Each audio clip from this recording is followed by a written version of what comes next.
بسم الله الرحمن الرحيم.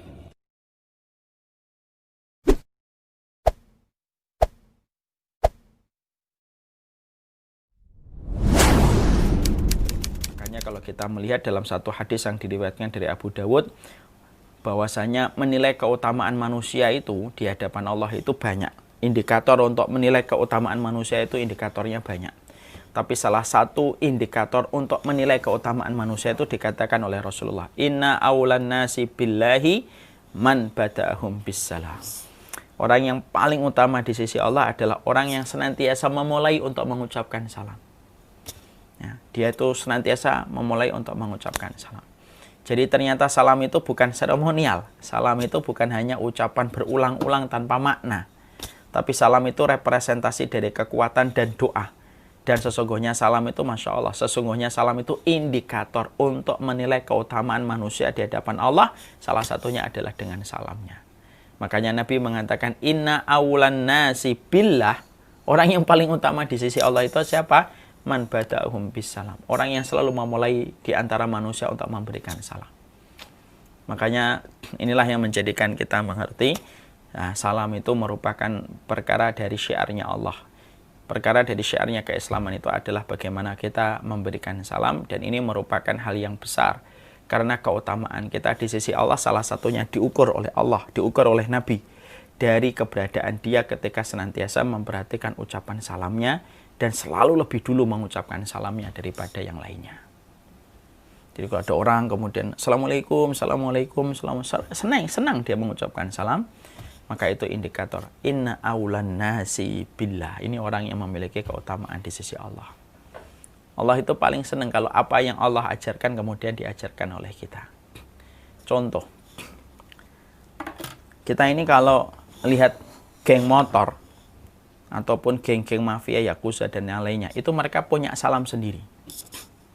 Dan mereka punya cara untuk salaman yang unik, yang pastinya berbeda dengan satu dengan yang lainnya. Ketua geng atau ketua geng motor atau mafia itu biasanya akan menilai loyalitas anggotanya salah satunya dengan komitmen mereka mengucapkan salam-salam khusus yang mereka miliki. Kalau mereka kemudian mendapati ada anggota baru, kemudian masuk kepada gengnya, tapi ternyata dia tidak membiasakan salam yang mereka sudah tetapkan, pasti anggota ini tidak akan dianggap loyal kepada gengnya. Itu permisalan yang gampang. Kalaulah geng motor, kalaulah kemudian mafia, ternyata mereka membuat salam sendiri, ternyata mereka membuat cara mereka saling berkenalan itu sendiri. Untuk menilai loyalitas mereka di dalam geng motornya ataupun di dalam geng mafianya, itu dalam masalah kemaksiatan, apalagi di hadapan Allah. Karena yang mengajarkan salam itu bukan manusia. Yang mengajarkan salam itu Rabbku dan Rabbmu. Yang mengajarkan Assalamualaikum warahmatullahi wabarakatuh adalah Allah Subhanahu wa Ta'ala, yang telah memilihkan redaksi dengan begitu luar biasa. Dan Allah senang betul ketika kemudian itu kita pakai dalam keseharian yang kita kerjakan dan kita lakukan. Makanya betul, salam itu bukan hanya seremonial. Salam itu bukan hanya sebuah ucapan yang kita repeat dan kita ulang lalu tanpa makna dan tanpa ada kedudukan dan posisi. Salam itu sejatinya posisi. Salam itu menunjukkan keutamaan dirimu di hadapan Allah. Salam itu bukan hanya masalah seremonial, tetapi salam itu menunjukkan betapa besarnya Allah itu mencintai mereka yang senantiasa memberikan salam. Makanya Masya Allah, inilah yang menjadikan kita memahami ucapan salam itu salah satu di antara khususnya, di antara karakteristik. Salah satu karakteristik dari penduduk surga itu adalah mereka senantiasa memperhatikan ucapan salam, karena mereka tahu ucapan salam yang beredar di antara kehidupan agama ini adalah ucapan salam yang diajarkan oleh Allah, zat yang sempurna, zat yang tidak pernah ada aib dalam apa yang ia ajarkan pada kehidupan setiap hamba dan makhluknya. Nah, makanya kemudian mari kita perhatikan sebuah hadis dari Rasulullah SAW, dari an Abdillahi bin Amr radhiyallahu anhuma anna rajulan sa'alan Nabi sallallahu alaihi wasallam ayul islami khair qala tut'imut ta'am wa taqra'us salam ala man arafta wa man lam ta'rif. Maka dalam satu riwayat yang sahih dari Abdullah bin Amr radhiyallahu anhuma, sesungguhnya ada seorang laki-laki yang bertanya kepada Rasulullah sallallahu alaihi wasallam, "Ya Rasulullah, apakah amalan Islam yang utama? Ya. Jadi Masya Allah ternyata tidak setiap yang utama itu harus berat. Kadang-kadang ada sesuatu yang utama itu ringan. Makanya rugi betul kalau orang itu tidak menjadi thalibul ilmi pada waktu dalam kehidupannya. Karena banyak perkara ringan tapi memiliki keutamaan tidak dia ketahui gara-gara tidak mengetahui ilmunya. Makanya dalam hadis ini kita mengetahui apa yang utama ya Rasulullah. Maka Rasulullah SAW yaitu kemudian menyebutkan dua. Yang pertama, tut'imut ta'am. Kamu ngasih makanan. Tentunya memberikan makanan ini kita harus paham. Berikanlah makanan itu kepada orang-orang yang sebenarnya kita prioritaskan orang yang solih. Nah, kalau orang solih sudah kita prioritaskan, baru kemudian kepada mereka yang belum solih supaya mereka mendapatkan hidayah dengan apa yang kita berikan. Kenapa harus memberikan makanan itu kita prioritaskan yang solih, Ustaz? Karena sesungguhnya layak kul ta'amaka illa taqiyun wa la tusahib illa mu'minan. Jangan biarkan makananmu kecuali dimakan sama orang yang bertakwa dan jangan kamu berteman kecuali kepada orang yang mukmin. Kenapa? Karena lebih berkah ketika kamu menghormati orang yang menghormati Allah. Ya. Kemudian yang disampaikan di sini wa taqra'us salam ala man arafta wa man lam ta'rif, yaitu adalah memberikan salam kepada orang yang kamu kenal ataupun orang yang tidak kamu kenal. Ternyata yang disampaikan oleh Nabi di sini yang penting untuk kita pahami, ada banyak sekali pelajaran-pelajaran yang kita jumpai. Bahwasanya yang disampaikan oleh Rasulullah, al-Islamu khair, sesungguhnya keutamaan Islam itu dua. Satu, ketika kamu memberikan makanan kepada mereka yang membutuhkan. Kemudian yang kedua yaitu adalah memberikan salam. Makanya kemudian dalam hadis ini ada banyak pelajaran yang kita bisa petik. Dalam hal ini, dalam masalah salam ada banyak poin yang kita harus kaji. Supaya betul-betul kita memahami betapa besarnya masalah salam dan betapa panjangnya ilmu yang berkaitan tentang salam. Karena sekali lagi, salam itu bukan hanya sekedar seremonial ucapan yang berulang-ulang dalam kehadiran lisan kita, tapi sesungguhnya di dalamnya ada ilmu, ada pemahaman, ada fikih yang harus kita mengerti. Supaya betul-betul kita tahu bagaimana mengucapkan salam dan bagaimana praktek yang harus kita ketahui tentang masalah salam. Ada sekitar beberapa poin yang kita harus pelajari dalam kesempatan ini. Karena kita tahu bahwasanya salah satu anak tangga kita menuju kepada surga itu menyebarkan salam, berarti kita harus paham, memahami fikihnya. Dan beberapa hal yang kita pahami. Yang pertama, yang kita harus mengerti tentang masalah salam, yaitu keutamaan untuk mengucapkan kepada setiap kaum muslimin yang dikenal dan tidak dikenal, karena menunjukkan ketawaduan manusia. Jadi sesungguhnya di antara perkara yang harusnya kita lakukan itu menyebarkan salam. Bukan hanya orang-orang muslim yang kita kenal, tetapi muslim yang tidak kita kenal. Makanya itu menunjukkan ketawaduan kita. Nah, makanya orang yang senantiasa mampu memberikan salam walaupun kepada orang yang dia tidak kenal, maka sesungguhnya itu menunjukkan ketawaduan yang dia miliki. Ya. Dan ini merupakan hal yang merupakan keutamaan yang besar. Keutamaan yang besar adalah ketika dia memberikan salam, dia tidak hanya memberikan kepada orang yang dia ketahui, dia kenal, tapi sampai orang yang tidak dia ketahui pun dia memberikan salam. Dan para ulama mengatakan ini menunjukkan ketawaduannya. Karena orang yang mampu memberikan salam hatta kepada orang yang dia tidak kenal, berarti menunjukkan hatinya itu tawadu. Ya. Makanya dari catatan ini yang pertama, tidak ada alasan bagi kita untuk memberikan alasan dan memberikan pembenaran sampai kemudian mengatakan saya orangnya introvert, saya orangnya ekstrovert, saya orangnya begini, saya orangnya tertutup, saya orangnya pemalu, saya orangnya sungkan. Hal ini tidak bicara tentang itu. Kamu tertutup, ekstrovert, introvert, pemalu, sungkan. Allah akan menguji kamu dengan ucapan salam. Apakah kamu hanya salam kepada orang yang kamu kenal, ataukah kamu mengucapkan salam kepada orang yang tidak kamu kenal? Karena kalau kamu mampu memberikan salam, bukan hanya kepada orang yang kamu kenal, tapi juga kamu memberikan salam kepada orang yang tidak kamu kenal. Maka sejatinya pada saat itu menunjukkan tawaduknya dirimu di dalam kamu mengucapkan salam walaupun kepada orang yang tidak kamu kenal. Makanya itu yang menjadikan kita memahami keutamaan bagi kita itu adalah bagaimana ketika kita itu mengucapkan salam. Di mana salam itu bukan hanya dikhususkan kepada mereka yang kita kenal, bahkan orang yang tidak kita kenal. Nanti komennya bagaimana? Jangan mengucapkan dan jangan mengharapkan komennya. Sampaikan salam. Apakah salam itu dijawab ataukah tidak, tidak ada masalah bagi kita. Karena apa? Karena mendapatkan jawaban itu bukan kewajiban kita. Kewajiban yang Allah berikan kepada kita, yang Allah janjikan keutamaan itu apa? Memberikan salam. Salam itu dijawab ataupun tidak, nah, itu sudah terlepas dari apa yang tidak bisa kita kontrol. Karena itu antara dia dengan Allah. Saya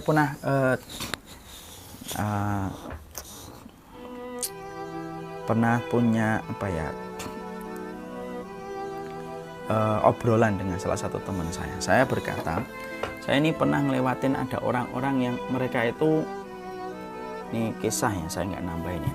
Saya ini ada beberapa orang-orang yang dulunya kenal saya dan saya mengenal mereka baik gitu. Tapi kemudian setelah itu mereka ngaji sama orang lain gitu. Terus kemudian ya melihat orang lain tuh kelihatannya semuanya salah. Tak terkecuali guru yang pernah mengajarkan mereka pun disalahkan kalau tidak satu frekuensi dengan apa yang mereka sedang ambil hari itu. Nah, beberapa kali saya ketemu dengan orang-orang ini tuh ketika memberikan salam sekali dua kali kadang-kadang tidak terjawab, ataupun kalau menjawab itu bermuka masam. Sempat saya itu udah lama ini, terus saya ngobrol-ngobrol dengan salah satu sahabat saya ini. Saya ini Masya Allah ya, kalau ngasih salam gitu ya sama orang itu fulan gitu dan fulan gampang, tapi kalau ngasih salam sama yang ini sama ini kok susah ya.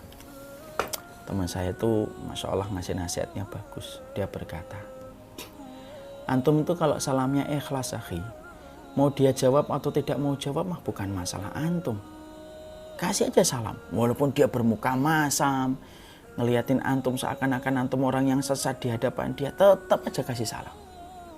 Masalah nanti dia jawab, masalah dia menampik ucapan salam antum, masalah dia kemudian begini dan begitu terhadap respon yang dia dapatkan ketika engkau mengucapkan salam. Kalau antum ikhlas, kata beliau, kalau antum ikhlas, tidak akan pernah memusingkan antum. Masya Allah ya. Nah, disitulah kemudian betul-betul kita harus mengerti. Nah, itulah yang kita ambil sebuah pelajaran. Hari itu saya belajar tentang itu dari beliau. Akhirnya saya tetap memberikan salam. Kadang-kadang kan kita ini salam berat gitu sama orang yang mungkin lagi ada masalah dengan kita. Padahal mungkin dengan memberikan salam mungkin dapat merontokkan dan meluruhkan 1-2 perkara yang dipasang setan untuk menjadi permusuhan di antara manusia. Makanya yang pertama, keutamaan mengucapkan salam itu kepada setiap muslim, baik dikenal atau tidak dikenal. Dan itu menunjukkan ketawaduan hatinya. Yang kedua, mengucapkan salam itu dengan lengkap itu lebih utama. Artinya bahwasanya ketika mengucapkan salamnya lengkap itu memiliki keutamaan yang sangat besar. Sebagaimana kemudian kita menjumpai dalam salah satu hadis yang sahih. Dalam salah satu hadis yang diriwayatkan oleh Imam Tirmidzi dikatakan, An Imran bin Husain radhiyallahu anhu anna rajulan ja'ilan Nabi sallallahu alaihi wasallam faqala assalamualaikum qala Nabi asyr summa ja'a akhar assalamualaikum warahmatullah faqala Nabi ishrun summa ja'a akhar faqala assalamualaikum warahmatullahi wabarakatuh faqala Nabi salasun. Jadi dalam hadis riwayat Tirmidzi dikatakan ada orang yang datang lalu mengucapkan assalamualaikum, Nabi mengatakan ashrun 10, artinya dia mendapatkan 10 pahala. Datang yang berikutnya mengucapkan lebih lengkap assalamualaikum warahmatullah, kemudian Rasulullah mengatakan yaitu ishrun 20. Lalu kemudian saat itu Rasulullah kemudian datang berikutnya, yaitu kemudian mengatakan assalamualaikum warahmatullahi wabarakatuh, lengkap. Maka Nabi mengucapkan salasun. Nah, disitulah kemudian kita akhirnya mendapati orang yang mengucapkan salam, apabila dia mengucapkan salam dengan lebih lengkap, orang yang mengucapkan salam dengan lebih lengkap itu lebih utama dan lebih besar pahalanya di sisi Allah. Kadang kita mengucapkan assalamualaikum, tidak apa-apa, 10. Assalamualaikum warahmatullahi 20. Assalamualaikum warahmatullahi wabarakatuh 30. Dan itu lebih besar keutamaannya karena kemudian mengucapkannya lebih lengkap. Nah, tentunya orang yang beriman itu adalah orang yang tidak pernah kenyang terhadap kebaikan. Kan begitu orang yang beriman. Jadi kalau kita bisa 30, kenapa kita milih 10? Bukankah salah satu sifat orang mukmin itu apa? Innal mu'mina la yashba' min khairin. Sesungguhnya orang mukmin itu tidak akan pernah kenyang dengan kebaikan yang dia lakukan. Hatta yakuna muntahahu ilal jannah. Sampai nanti dia betul-betul sudah menapakkan kakinya di surga, baru dia itu merasa cukup. Nah, itu menjadi sebuah renungan. Jadi mengucapkan salam itu yang kedua, yang kiranya kita tahu bahwasanya ucapan salam itu bukan acara seremonial semata, tapi ucapan salam merupakan identitas penduduk surga dan jalan ke surga. Ucapkanlah yang lengkap, karena sesungguhnya 30 kamu dapatkan. Kalau baru sekali, mungkin nggak terlalu terasa perbedaannya, cuma 30 yang satu-satu. Coba kalau kita lakukan dan kita biasakan. The law of repetition. Kita mengulangi terus dengan mengucapkan yang lengkap dan merasa ada yang kurang kalau tidak lengkap. 30 kali, misalkan 100, 200, 300 kali kan tentunya sangat berbeda pahalanya di sisi Allah. Makanya kemudian mengucapkan salam itu dengan yang lebih lengkap itu lebih utama. Yang ketiga, dinukil dari Ibnu Abdul Bar dan selainnya mereka mengatakan hukum memulai mengucapkan salam adalah sunnah dan hukum membalas salam itu adalah wajib.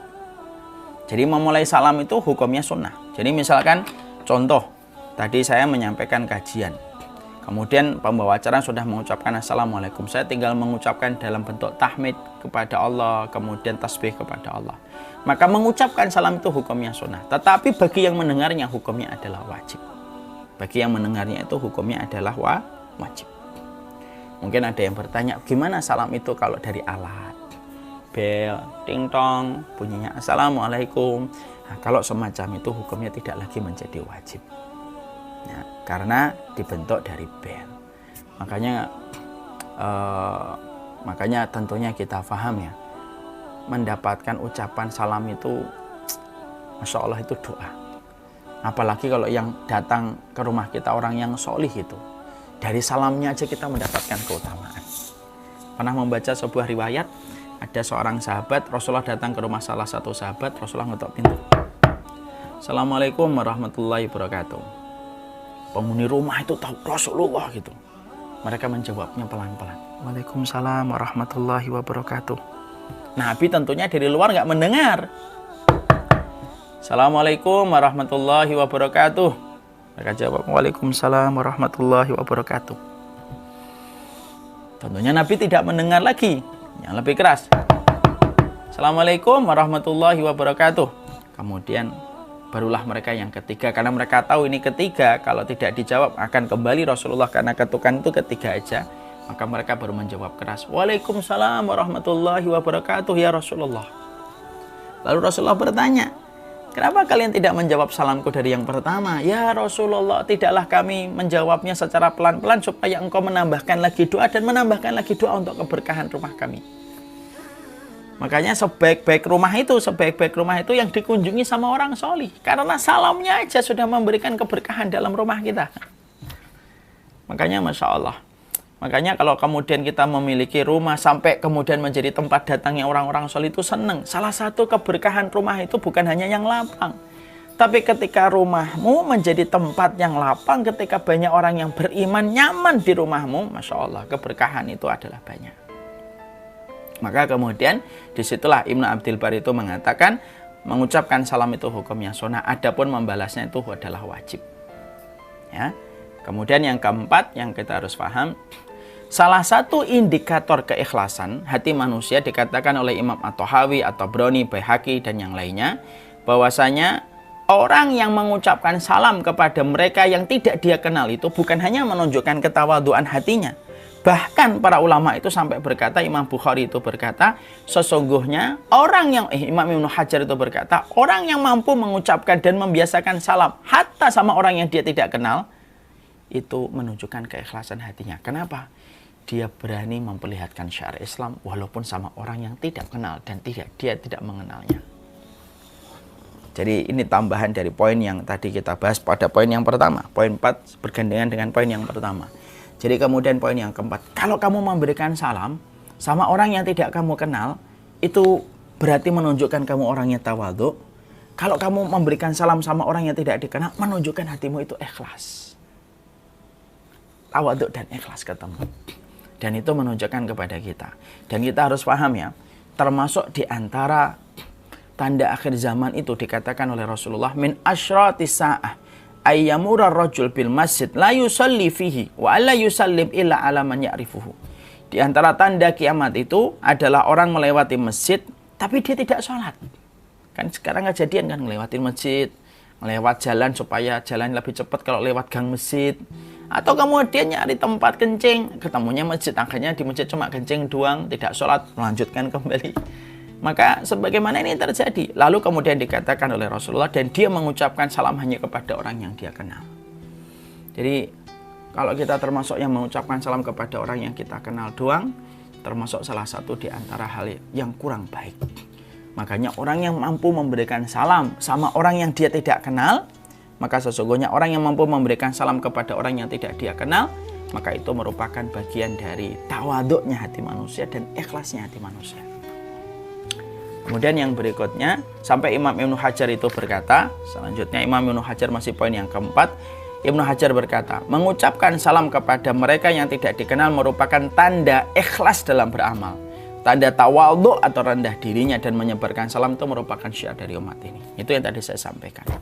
Berarti hari ini kita mulai. Siapapun yang terlihat syiar Islam pada dirinya, dia kemudian laki-laki gitu, mungkin kemudian pakai mungkin jubah atau baju koko atau apa, terlihat kayak syiar keislamannya, berikanlah salam. Ustadz, gimana kalau yang ada di depan kita lawan jenis? Nah, ini penting untuk kita tahu nih. Ini untuk anak-anak muda juga harus paham. Mengucapkan salam kepada lawan jenis, maka ada beberapa kondisi. Kalau kemudian itu bisa terjaga dari fitnah, tidak apa-apa. Tapi kalau akan terjadi fitnah, tidak usah memberikan salam. Ada ikhwan jalan, ada akhwat jalan gitu.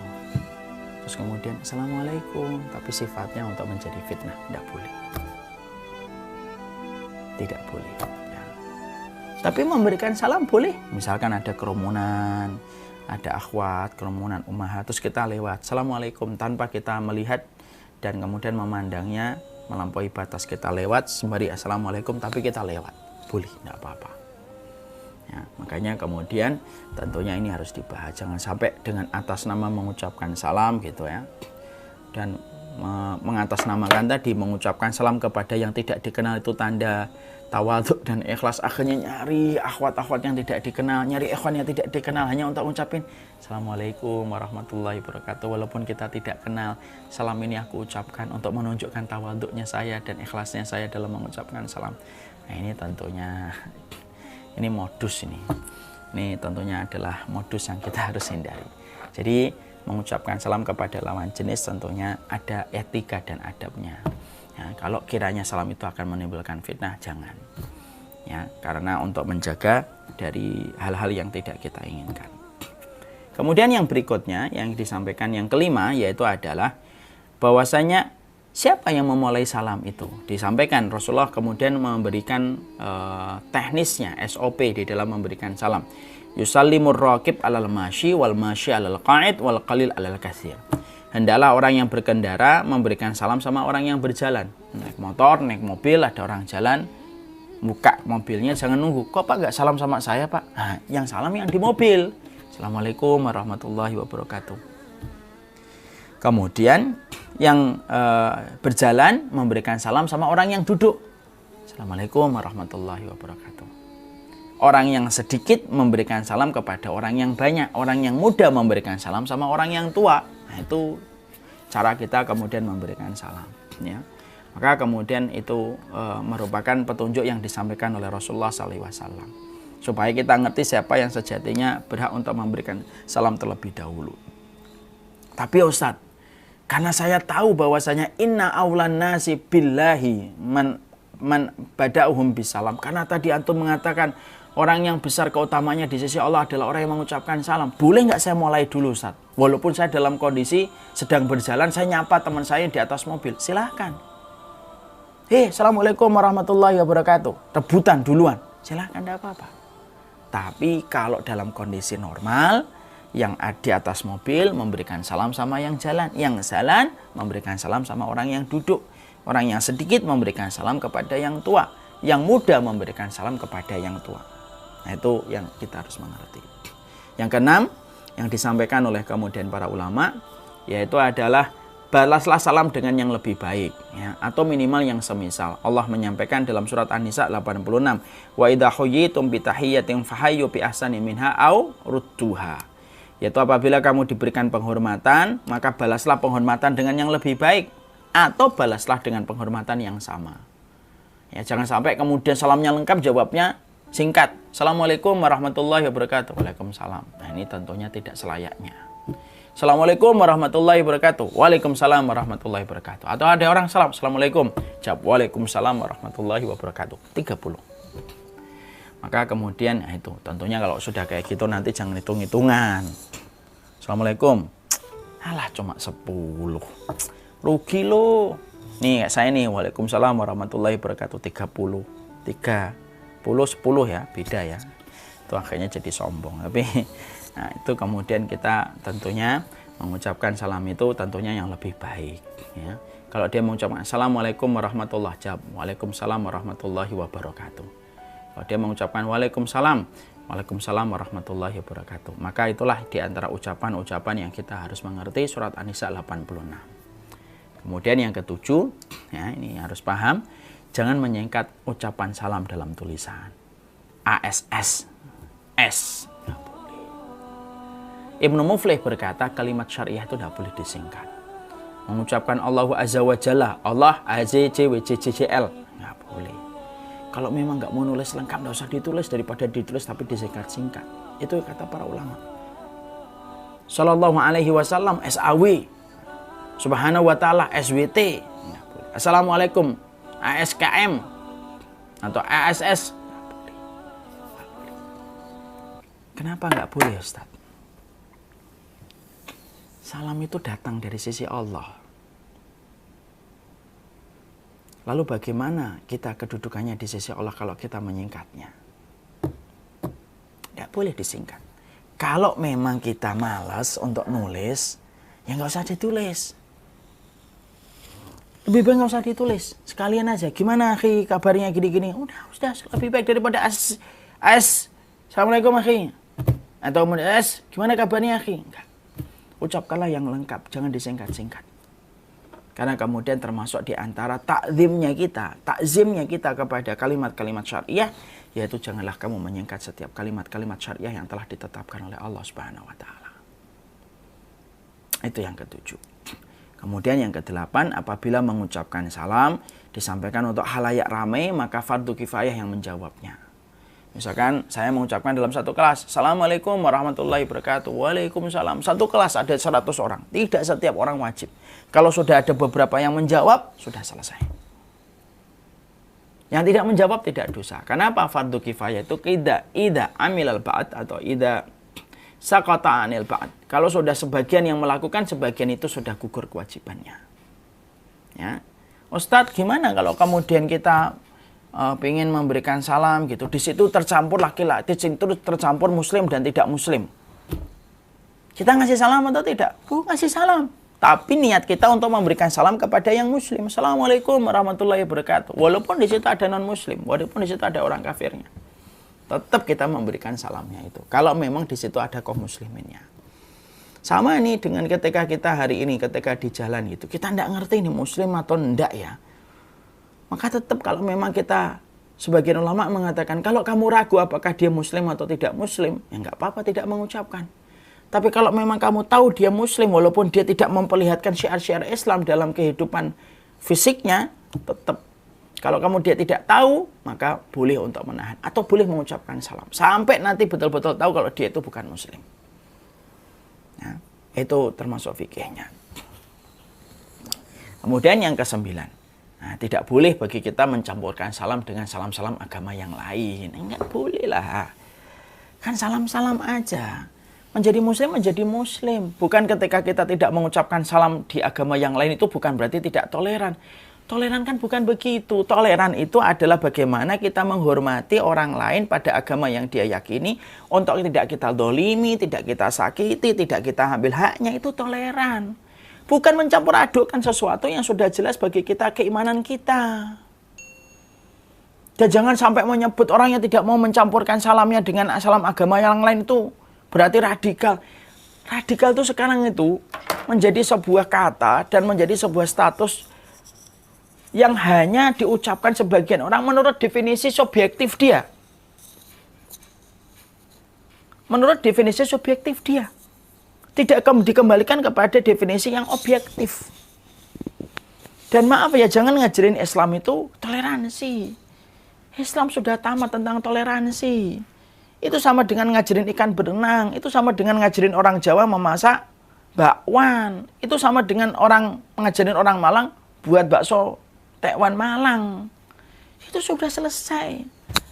Jadi yang namanya toleransi itu bukan mencampur adukkan semua agama. Bukan.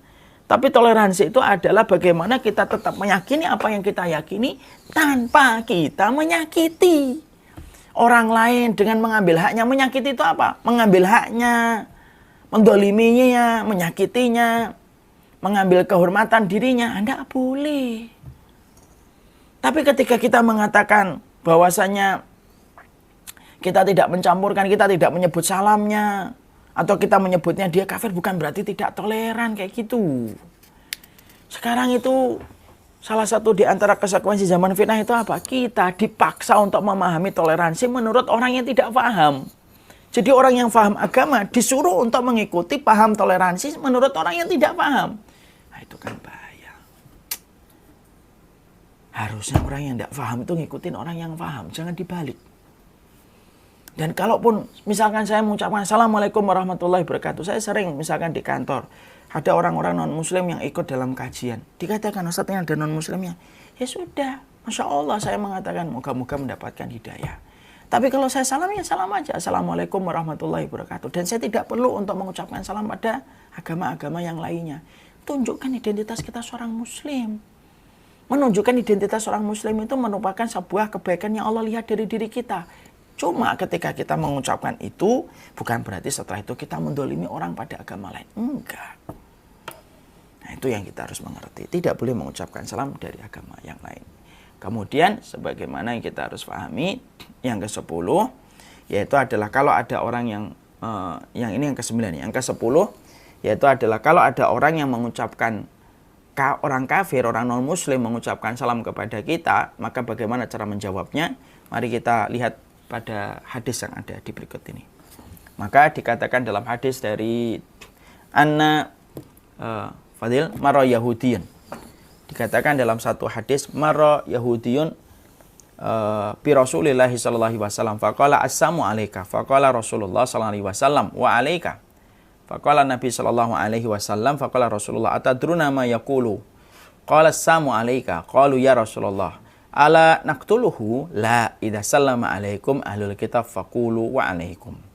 Maka dalam satu riwayat ada seorang Yahudi kemudian melewati Rasulullah lalu mengucapkan assalamualaikum, racun untukmu, celaka untukmu wahai Muhammad. Maka Rasulullah itu langsung menjawabnya wa alaika, dan kepadamu juga dan kepadamu racun dan kepadamu kecelakaan. Rasulullah lalu bersabda kepada para sahabat, apakah kalian tadi mendengar ucapan Yahudi ketika mengucapkan assalamualaikum? Langsung para sahabat itu menjawab, apakah kita bunuh saja itu ya Rasulullah? Kemudian Nabi bersabda, jangan.